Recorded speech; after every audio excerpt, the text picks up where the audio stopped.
moment we all been waiting for, the trade of the trade. There's always one motherfucking blockbuster trade every single year.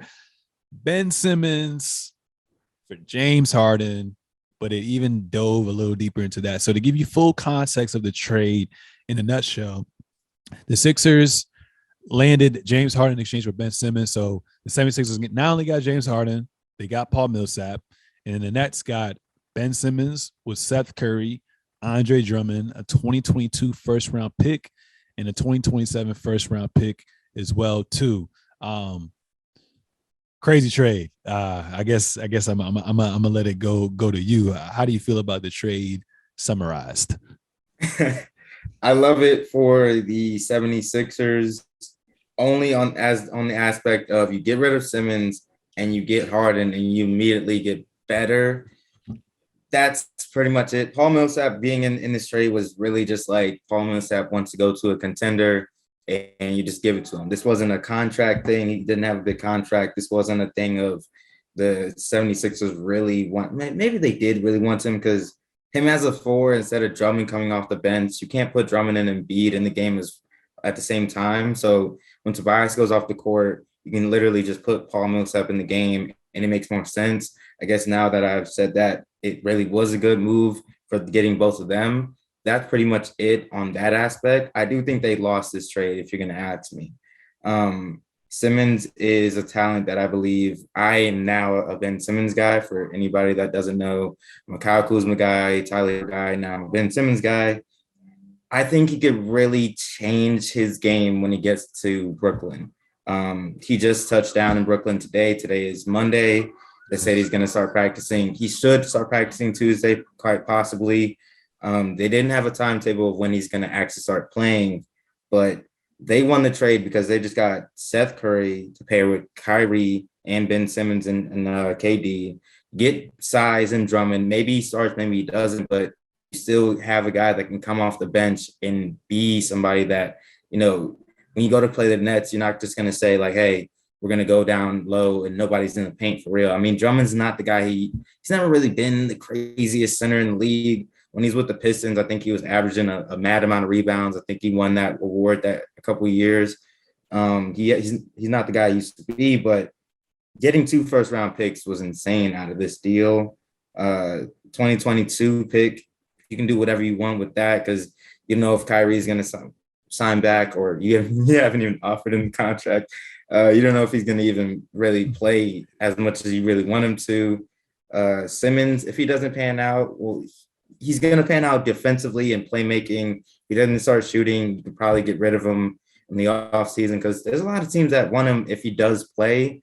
So getting those picks was really key because you get Seth Curry in, and if Kyrie doesn't pan out, if Ben Simmons doesn't pan out, you have a guy right there that can really step in and get you anywhere from like 10 points to 25 points on a given night. That's a beautiful pick.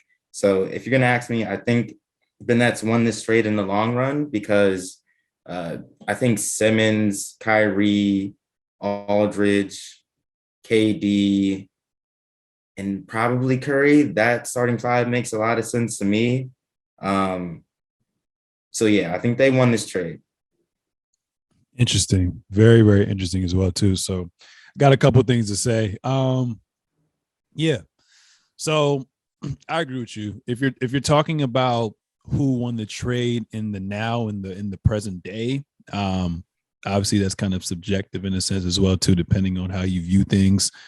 Then the 76ers won the trade, right? Like you've literally been playing without Ben Simmons the entire year, right? And looking at the standings right now, they are 34-22 and only 2.5 games, behind first place for Miami Heat as well too.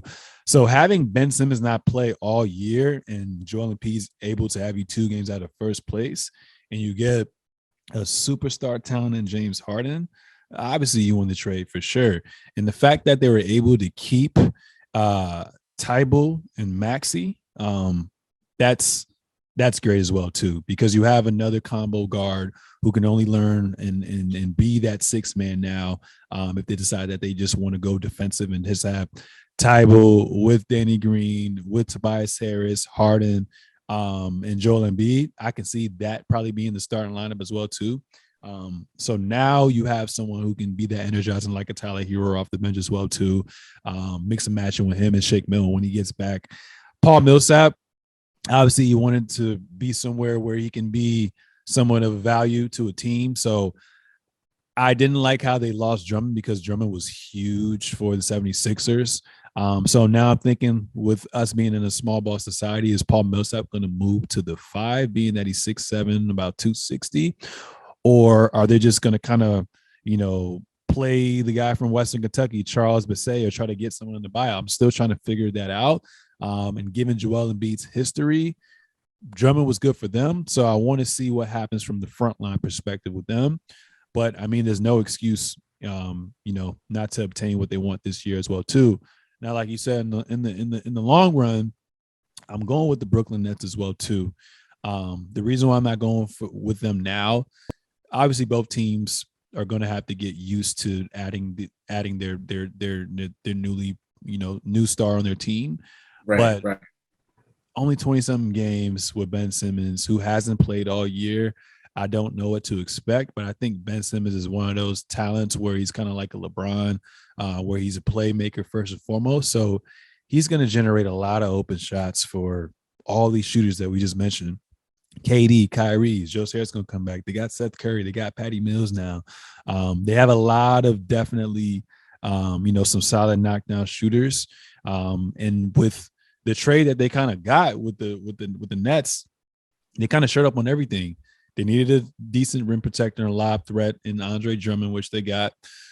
They needed, which we harped on, a two-way player who can defend and be that guy, to defend honestly multiple positions. So KD doesn't necessarily have to do that anymore, because last year KD at points had a guard Giannis, you know what I'm saying, had a guard Jason Tatum, had a guard, all these guys. So you have a guy, Ben Simmons, who can do that now. And then with Ben Simmons, this is a pretty good blend of young talent mixed with vets. So you have someone who can push the break now, get out, transition, like I said, either be a force in the paint or could also kick it out to the open shooters as well too. So for people who are wondering what to expect of Ben Simmons, I'm going to have the mindset that he still is who he is, being a facilitator and a dominant defender that can guard multiple positions as well too.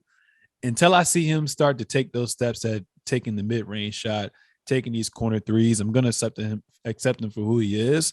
So I think transitioning from the Philadelphia 76ers, who demanded that out of him, going on to the Brooklyn Nets, where you have two bona fide 30-plus a night type of players in Kyrie and KD, I think he can be more so of that natural point guard, which you wanted to. But I mean, if you get Ben Simmons, who basically just said fuck Philly and has been working on his game, and he has that mindset to be aggressive, then they clearly won the trade. They clearly won the trade, where it's just like, all right, y'all kind of gave up on me. Y'all talking all this shit, all this noise going on in the background. I'm about to prove to y'all who y'all wanted me to be, who I want to be for myself. So if they can get Ben Simmons just attempting mid-range shots, just attempting his corner threes if he's open, because KD's going to need that space. KD's always going to demand that double team, him and Kyrie, then that's going to be great. Or at the bare minimum, making your free throws to stay in the game. So it's going to be great for them. I just feel like they kind of just threw pieces there, so I don't know how it's going to work out. I personally see them probably getting to the second round and then fizzling out as well too, just because these other teams that we mentioned already have their culture and set already made as well too. Like I said, talking about the Nets. Yeah, I see them getting a second round potentially and then fizzling out, because I don't know if the New York mandate is going to change. I know Kyrie's not going to change his mind on the vaccine. So it's going to be nice on the road games, but it's going to be kind of nasty if we see the Ben Simmons that we've seen from the previous years playing with KD and these other guys. Like, who's going to be that primary scorer to lift that burden off of KD if Ben Simmons is not going to be willing to do that? And if Kyrie can't play in home games, like, there's just so much uncertainty. That's why I'm just saying they're not winning now. But looking at their roster and those draft picks, they've put themselves in a great position to make some trades, to bring in some players to most benefit their big three as well too. I can see them easily moving off of a $17 million contract with Joe Harris. Now that you have Seth Curry in for half of that price as well, too.